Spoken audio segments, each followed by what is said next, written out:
YouTube. So this is going to be a continuation of my previous video about Sheol. So the Greek translation of Sheol is Hades. So you can also, the Greeks have myths about Hades as well. So this is more research you can do, like on Wikipedia. You can type Hades and you can see what the Greek myths are about Hades. So Sheol, Hades, hell, it's all the same thing. And before Christ, everyone went into the pit. Everybody went to, I'm going to call it Sheol because that's what the Hebrews call it. Everybody went to Sheol. Also, I believe Hades is the name of a Greek god. Let me Google that real quick on another phone. Hades. Hades is an ancient Greek religion. In the ancient Greek religion and mythology, is the god of the dead and the king of the underworld, with which his name became synonymous. Hades was the eldest son of Cronus, which is the same as Saturn, and Rhea, although this also made him the last son to be regurgitated by his father. Okay. So Hades is considered a god in the Greek myths, but essentially it's the same as Sheol in the Hebrew myths. So we're just going to start off with Matthew 11:23. And you, Capernaum, will not be exalted to heaven, will you? You will be brought down to Hades. For if the miracles that occurred in you had occurred in Sodom, it would have remained to this day. Matthew 16:18. Also I say unto you, Peter, also I say to you that you are Peter, which Cephas, the stone, and upon this rock I will build my church. Now the actual word for church is, I believe, ecclesias, and it's more like a congregation. It's not so much like a building, it's like a community. On this rock I will build my church, and the gates of Hades will not overpower it. Basically saying, if you will follow Jesus, if you will follow the community that Jesus established through Peter, the gates of Hades cannot prevent you from going to heaven. That's it. The only way to get out of hell is through the blood of Christ, and that's what Jesus established through Peter. Peter was the continuation of Jesus on the earth, and Peter wasn't perfect, but Peter was the one Jesus chose. And so follow the doctrine of Peter. Peter kept the law of Moses. Peter believed in the Gospels. Follow Peter. Follow Jesus. Better, follow Jesus and look to Peter's example in 1st and 2nd Peter for more details. Luke 10:15, and you, Capernaum, will not be exalted to heaven, will you? You will be brought down to Hades.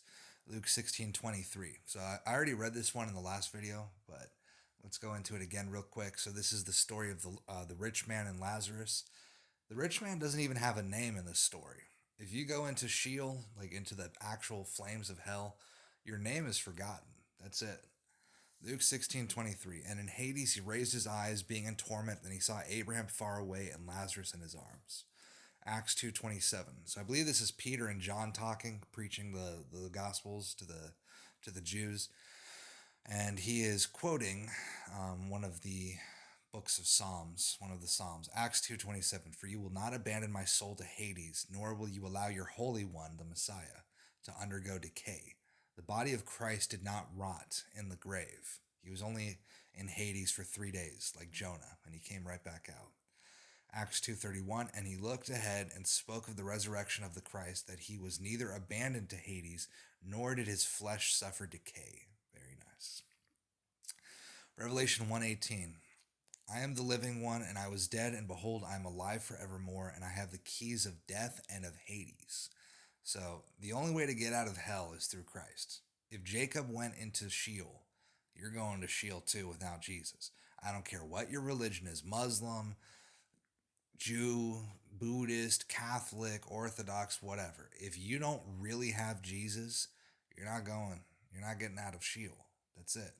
So if you want to be the perfect Christian, you have to keep the law of Moses, as Jesus told us to keep the law of Moses. And you need to be baptized, and you need to take communion. The blood and the flesh of Christ, the baptism, the Torah, and take up your cross and follow him. And if it ever comes down to it, and somebody puts a gun to your head and they say, renounce Jesus or die, you better take that bullet. You better say, I will never renounce my king.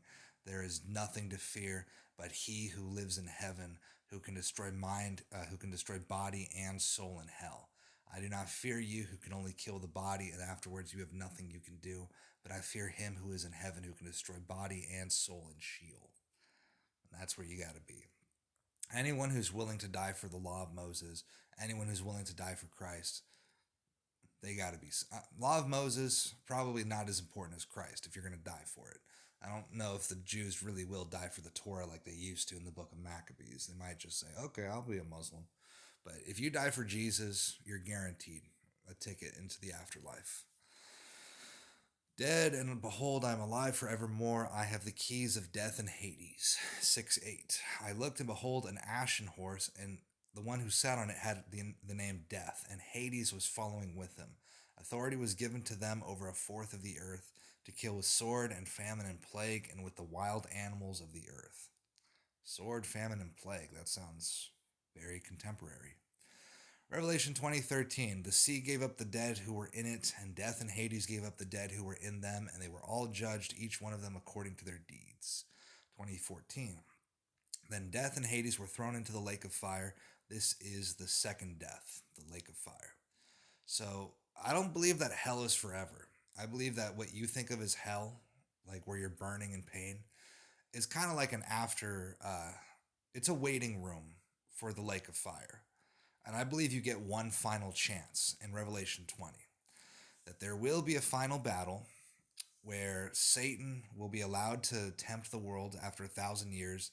So the first resurrection, those who die for Jesus, those who are saved from the tribulation, those souls who had Jesus before it got this bad, they will reign with Christ for 1,000 years in the Messianic kingdom. So we can read about this in Revelation 19. This is Armageddon. Jesus returns, and he fights the beast, and he fights the false prophet, and he throws them into the lake of fire. And he takes Satan and he throws him into the pit, into the bottomless pit, which I take to be, maybe that's below hell, now that I think about it. Sheol might actually be above the bottomless pit. Whatever the case is, Satan's going to be chained up for 1,000 years, not going to be able to tempt anybody. And then the good, the ones who follow Jesus, will reign with him for 1,000 years. And everyone else will be just like a regular human. And for 1,000 years, these people will be the children of God. Like literally, they're going to shine like the stars of the firmament.